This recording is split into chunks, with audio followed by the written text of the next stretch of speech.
honorable members, the progress made in fulfilling our international obligations. Since my last address, Kenya has undergone rapid change, occasioned by the collective awakening of the people in the understanding that the state of nation depends on the work we do individually and collectively. This realization extends not only to what we choose to undertake, but also to how we go about securing careers, livelihoods, and contributing to the grand enterprise of nation building. There has never been doubt, and now there is none whatsoever, that Kenya is a land of bold ambition, with our citizens always desiring and insisting on the best possible standards, not only for themselves, but also for their families and for our nation. Consequently, our democracy has empowered citizens to ask questions and demand changes in the way their affairs are managed, driving the wheels of our nation's social, political, and economic transformation faster in the direction of excellence and prosperity. Rare are the times when leadership is ahead of the people. We are always striving to steer the machinery of state and government to keep pace with the aspirations of our citizens. We have learned through the hard as well as the more customary ways that listening is a full-time occupation of leadership, and that all questions asked by the people must be answered thoroughly and in full. We have learned never to take anything for granted and make every effort to call all our people, to carry all our people along with us in the pursuit of our transformation. The context in which I make this national address is not only significantly different from previous occasions, but it is also a singular moment with unique historical implications for us all. It is an opportunity to affirm the principles and values of which our nation stands, review the steps we have taken, the path we have chosen in our journey of national development, and reinforce the commitments we have made to one another and to our beloved nation for the sake of the present and future generations. I do not take this for granted, and with utmost respect and humility before this august assembly of the people's elected representatives, I desire to respond to the most pressing concerns that have been raised by Kenyans of all walks of life in recent months. To my understanding, the concerns and issues voiced by millions of Kenyans about the state of our nation deserve meaningful engagement, thorough understanding, and thoughtful response. There are discussions about whether leaders understand the pain, hardship, and struggles endured by countless citizens every day as they strive to make ends meet, and whether the government is doing anything about it. Similarly, many struggling Kenyans impatiently wonder, when will real money get to their pockets? And when will the jobs promised, which they deserve, become a reality? Additionally, there has been conversations about our education system, particularly the transition to the competence-based curriculum, and whether policies in this sector are working for or against Kenyans. Important questions have also been raised concerning the direction of development in relation to democracy, human rights, and fundamental freedoms, as well as the rule of law, transparency, and accountability.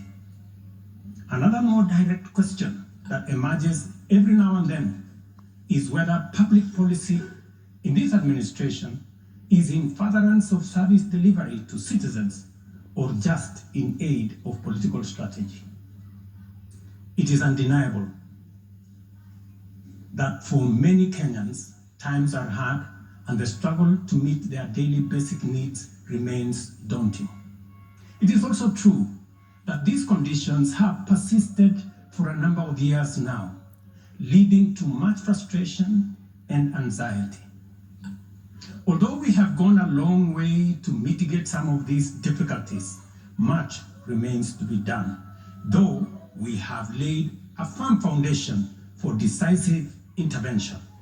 I believe that it is critical for us to bear in mind that this administration was inaugurated at an extremely difficult time, characterized by domestic challenges, compounded by regional and global security, geopolitical, financial, as well as climate dynamics. As a result, in 2022, the country's total debt burden was not only immense, but it was also stacked up in the most burdensome manner, leaving very little room for investments in public service or development of critical infrastructure. The prices of basic food commodities soared as a result of a combination of prolonged drought, declining local productivity due to inadequate support, and disruptions in the global supply chain caused by the war in Europe. Kenya faced a crossroads of extremely difficult choices, where defaulting on obligations would have significantly worsened an already perilous situation, and more borrowing was not an option. It was therefore essential for us to drastically reduce expenditure, mobilize as much as possible resources domestically, and curtail waste. As I informed the nation then, matters were going to get more difficult before they could get better. And we all had to tighten our belts and work hard under very unforgiving conditions. We have staked the fate of our ambitious bottom-up economic transformation agenda on easing the stress that the economy was in and the strain citizens underwent, while creating room for the implementation of our transformative interventions.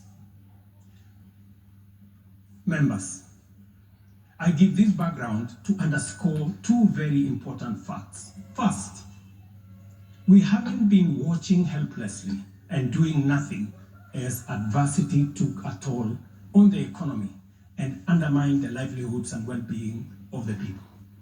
On the contrary, we have been working tirelessly to steer the country away from the brink of unprecedented economic collapse and onto a more promising trajectory. The second point is that while we may not be, we are. At the same time, the cost of living was substantially high, with prices of basic commodities beyond the reach of many households. Today, I'm proud to report that the macroeconomic indicators point to a positive turnaround and an upward trajectory. Allow me to highlight a few milestones that underscore this progress. The shilling has stabilized significantly, appreciating from Kenya shillings 162 to the dollar in February 2024 to Kenya shillings 129 today. A remarkable gain of 20%. This recovery has restored confidence in our financial markets and significantly reduced the cost of servicing external debt, creating fiscal space for our development imperatives. Inflation has declined dramatically from 9.6% in September 2022 to 2.7% in October this year, the lowest rate in 17 years. This achievement has been the consequence of favorable weather and our deliberate efforts to support farmers with affordable inputs, including subsidized fertilizer, leading not only to increased production but also productivity and lowering the prices of many cereals, including maize, pulses such as beans and peas. Our foreign exchange reserves have surged by US dollars 2.4 billion to hit a new record of US dollars 9.5 billion, providing a 4.8 month of import cover, the highest in 10 years. This resilience shields us from external shocks in the global economy and restores investor confidence. Ladies and gentlemen, interest rates are also trending downwards, reducing borrowing costs and freeing up fiscal space for growth-enhancing initiatives by business. Tax revenues have grown by 11.5% in the year to June 2024, reflecting the success of our tax-based expansion measures. The economy continues to grow steadily, recording a 5.6% growth rate in 2023, among the highest globally. We project 5% growth this year and 5.6% growth next year. Honorable members, our efforts to secure food security and stability are already bearing fruit. Since February, we have distributed subsidized fertilizer to 6.45 million registered farmers in 45 counties, enabling them to increase their yields. And this year, we have procured and through e-vouchers distributed 7 million bags of both planting and top dressing fertilizer to boost food production across the country. This intervention will see a projected increase in maize production, for example, to a record 74 million 90 kilogram bags. We have also concluded long-term agreements with 11 suppliers of assorted fertilizers so as to make this commodity available all year round. Fertilizer for the long rains season will be stocked in outlets nationwide, ensuring our farmers are ready to plant, grow, and produce. This forward momentum will not only increase our agricultural output, but also reduce our reliance on costly food imports, securing a more self-reliant and a more prosperous Kenya. This approach, rooted in my administration's policy to support production rather than subsidize consumption, has already made food more accessible, more affordable to many households. Today, Kenya boasts substantial national stocks. 47 million bags of 90 kilogram bags of maize are in our stores. 8.8 million bags of beans, 10.4 million bags of wheat, and 2.1 million bags of rice. Slowly but surely, we are building a food-secure Kenya, where families need not to worry or worry less about their next meal. In the sugar sector, we have achieved a historic milestone. All 17 sugar factories across Kenya are now operational, producing at impressive levels, while 4 new sugar factories are under construction. In July alone, domestic sugar production reached 84,000 metric tons, surpassing the national monthly consumption average of 40,000 metric tons. For the first time in recent history, Kenya is producing enough sugar to meet our local demand. This success is attributed to many factors: subsidized fertilizer for sugarcane farmers, an additional 500,000 acres that has been brought under production, and improved management of the sugar sector, which have revitalized production and brought the industry back to life. I just signed, as you know, the new sugar laws to provide further policy guidance as we seek to be a sugar exporting country shortly. In the coffee sector, we are on track to increase exports from 51,000 metric tons this year to 150,000 metric tons by 2027. The government has also raised disbursements from the Cherry Advance Fund from 2.7 billion to 6 billion Kenyan shillings, complemented by an additional disbursement of 1.5 billion by the Commodities Fund. Average prices at the Nairobi Coffee Exchange have risen by 25%. And in the last financial year, the country produced and exported 48,000 metric tons, earning farmers Kenya shillings 25 billion. Additionally, 320,000 bags of fertilizer have been allocated specifically for the coffee sector, and we will be working with cooperatives to make sure this fertilizer is distributed at the nearest possible destination to the farmers. These interventions are expected to boost smallholder farmer earnings from Kenya shillings 300,000 to 500,000 per acre annually by the year 2027. The dairy sector remains a vital value chain with a quick turnaround impact on households in the economy.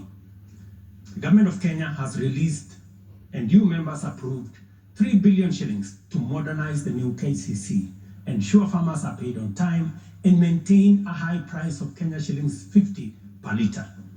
As a result, intake to KCC has increased from 100,000 litres a day to 220,000 litres a day by last month.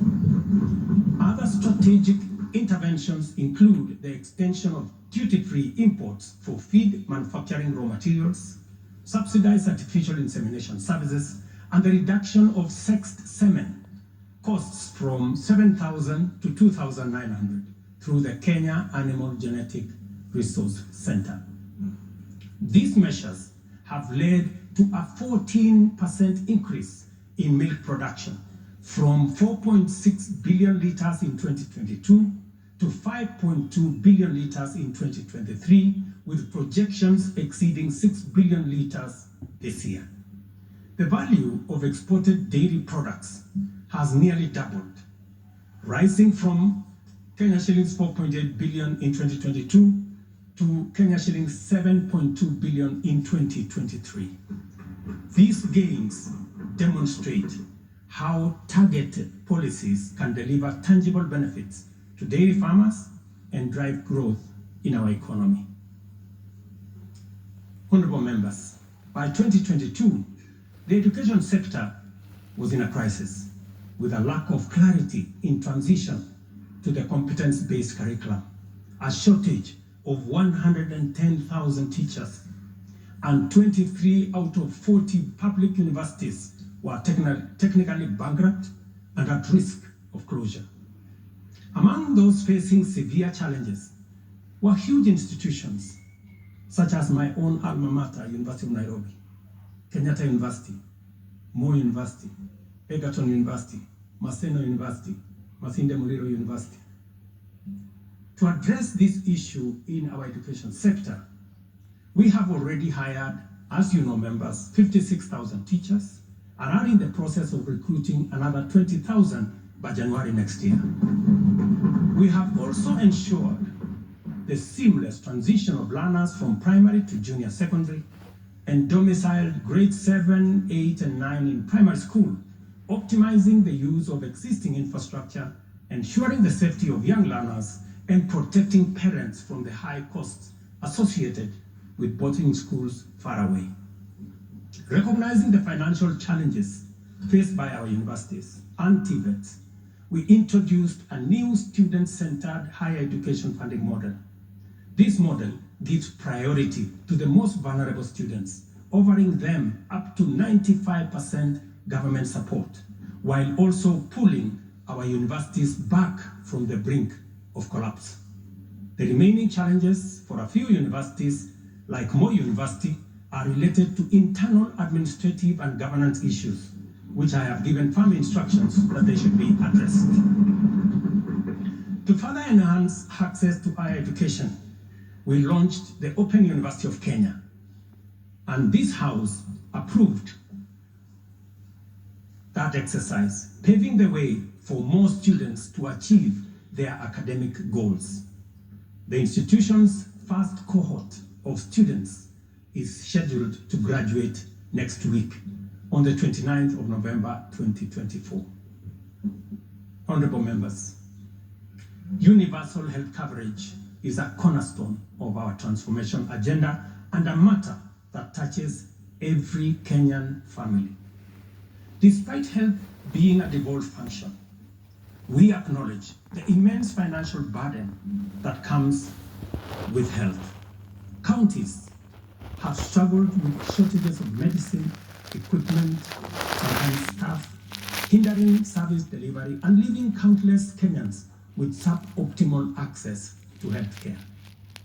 It would have been easy for me to step back and leave this responsibility to counties alone.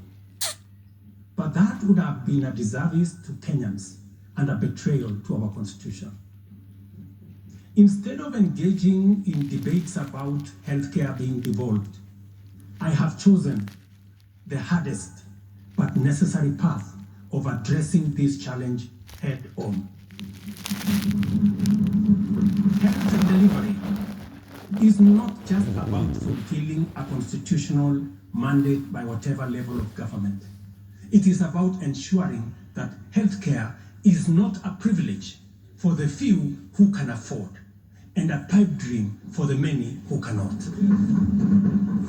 For years, NHIF was saddled with debts and inefficiencies, and healthcare was being severely and negatively impacted. For far too long, too many households have lived on the edge, just one illness away from financial catastrophe. Our healthcare system has historically neglected the poor and vulnerable, leaving them without any option, while private sector medical covers remain out of reach for the majority. This is precisely what we will correct through the provision of universal health coverage. This agenda is not just about a promise. It is about a bold commitment to deliver health through transformative financing reforms, making healthcare accessible and affordable, digitizing our healthcare services to enhance efficiency, eliminate fraud, and stop corruption, and to empower a skilled and motivated health workforce. To honor our commitment on the universal health coverage, I signed into law 4 groundbreaking legislation on the 19th of October, passed by this August House.